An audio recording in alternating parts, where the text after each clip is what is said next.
Kayaknya udah 1 dekade belakangan ini, obrolan kita di dunia maya itu rasanya dimanipulasi sama kekuatan yang nggak kelihatan. Jadi, dalam penelusuran kali ini, kita akan coba bedah kasusnya, layaknya sebuah investigasi kriminal untuk mengungkap apa yang sebenarnya terjadi pada ruang diskusi kita. Anda pernah nggak sih ngerasa capek banget ngelihat debat politik di media sosial? Kalau iya, Anda nggak sendirian. Kelelahan dan permusuhan online ini udah kayak wabah. Tapi pertanyaannya sekarang, kenapa ini semua bisa terjadi? Dan siapa sebetulnya yang ada di baliknya? Oke, kita mulai dari sini. Anggap aja rusaknya dialog online kita ini adalah tempat kejadian perkara atau TKP-nya. Tugas kita sekarang adalah mengidentifikasi bukti, mencari korbannya, melacak para tersangka, dan tentu saja membongkar motifnya. Investigasi dimulai sekarang. Investigasi kita dimulai dari sini, di TKP-nya. Tapi kejahatan yang terjadi ini bukan pencurian biasa. Ini adalah sabotase yang sengaja dirancang untuk merusak kemampuan kita semua untuk berpikir kritis dan berdebat secara sehat. Lalu siapa korbannya? Nah, para ahli sepakat, yang jadi korban adalah kecerdasan komunikasi kita bersama. Ini bukan cuma soal cara kita ngomong ya, tapi ini soal kemampuan paling dasar kita buat memilah mana fakta, mana fiksi, dan gimana caranya berdialog dengan kepala dingin. Inilah aset demokrasi yang sekarang lagi diserang habis-habisan. Oke, di setiap TKP pasti ada barang bukti kan? Sekarang, ayo kita buka loker bukti dan kita periksa satu persatu senjata yang dipakai para pelaku buat meracuni obrolan kita. Senjata pertama, pembingkaian biner. Gampangnya, lihat aja tagger-tagger kayak hashtag cebong vs kampret dulu. Taktik ini sengaja menghilangkan semua abu-abu, semua nuansa. Isu yang tadinya rumit diubah jadi pertarungan hitam lawan putih. Tujuannya? Ya jelas, biar kita marah, bukan mikir. Nah, kalau senjata pertama tadi memecah kita jadi 2 kubu, senjata kedua ini langsung nyerang logika kita. Dan ini bahaya banget. Video yang diedit, berita bohong, semuanya dirancang buat memicu emosi kita secara instan. Kenapa?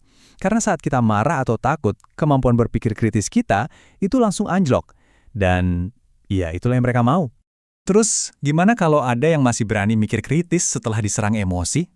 Tenang, mereka punya senjata lain buat membungkamnya. Aturannya simple, kalau nggak bisa serang argumennya, ya serang aja orangnya. Dengan ngasih label-label negatif ke siapapun yang kritis, mereka bikin orang lain jadi takut buat beda pendapat. Dan kalau udah gitu, ya matilah dialog yang sehat. Senjata-senjata tadi kan buat nyerang individu ya, tapi ada juga senjata yang lebih canggih, yang nyerang sistemnya, arsitektur digitalnya. Caranya, mereka membanjiri platform pakai tagar yang sama, terus-menerus. Ini tuh kayak ngajarin algoritma buat nunjukin konten yang sejenis aja ke kita.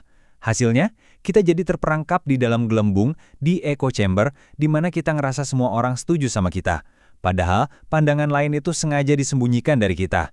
Dan ini senjata pamungkasnya di loker bukti, ilusi murni. Namanya astroturfing. Bayangin, ribuan akun palsu tiba-tiba ngomongin hal yang sama. Jadi kelihatannya kayak gerakan massa yang asli, yang organik, padahal semua ini cuma rekayasa. Tujuannya buat menipu kita, biar mikir kalau sebuah opini yang sebenarnya minoritas itu adalah suara mayoritas. Dan coba perhatikan, para pelaku ini makin lama makin pintar mengasah senjatanya.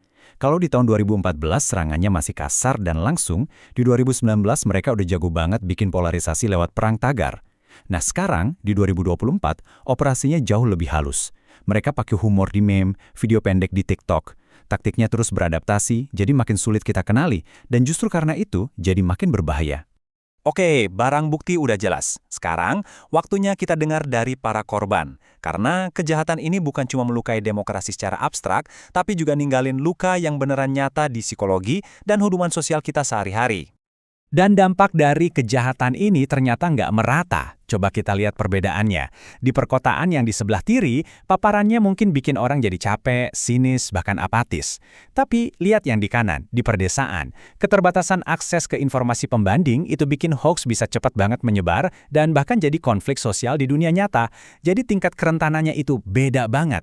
Kutipan dari para peneliti ini ngerangkum dampak psikologisnya dengan pas banget. Mereka menyebutnya kelelahan demokratis. Ini adalah sebuah kondisi di mana kita udah saking jenuhnya sama semua kebisingan dan manipulasi, sampai akhirnya kita milih buat mundur, nggak mau ikut-ikutan lagi. Dan saat warga yang baik memilih diam, disitulah kemenangan terbesar para pelaku. Kita udah punya TKP, barang bukti, dan korban. Investigasi nggak akan lengkap tanpa tersangka, dan motifnya. Jadi, siapa sih dalang di balik semua ini? Dan apa sebenarnya yang mereka mau? Nah, ini poin yang paling penting. Ini bukan sekedar netizen yang berisik. Ini adalah operasi yang terorganisir. Mereka itu aktor-aktor digital yang dibayar, yang kerja di dalam jaringan rahasia buat kepentingan politik tertentu. Motifnya? Udah jelas, kekuasaan. Bukan buat pencerahan publik. Untuk benar-benar paham skala kerusakannya, kita perlu panggil saksi ahli. Dalam kasus ini, kita akan pakai teori akademis buat ngejelasin kenapa taktik para buzzer ini bisa begitu merusak fondasi demokrasi yang sehat. Ada seorang filsuf namanya Jürgen Habermas. Dia punya ide tentang rasionalitas komunikatif. Gampangnya gini, demokrasi itu bisa berjalan baik kalau kita semua setuju buat berdebat pakai akal sehat dan fakta. Ini adalah landasan ideal dari ruang publik kita. Dan slide ini nunjukin kejahatannya dengan sangat jelas. Para buzzer ini secara langsung menyerang fondasi itu.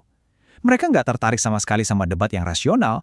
Mereka ganti itu semua dengan pengulangan slogan dan amplifikasi kebencian. Intinya, mereka meracuni sumur tempat kita semua mengambil air informasi.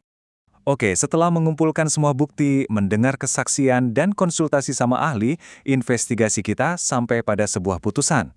Tapi, kita nggak akan berhenti di situ. Kita juga akan bahas gimana cara kita melawan balik dan memulihkan nalar publik kita.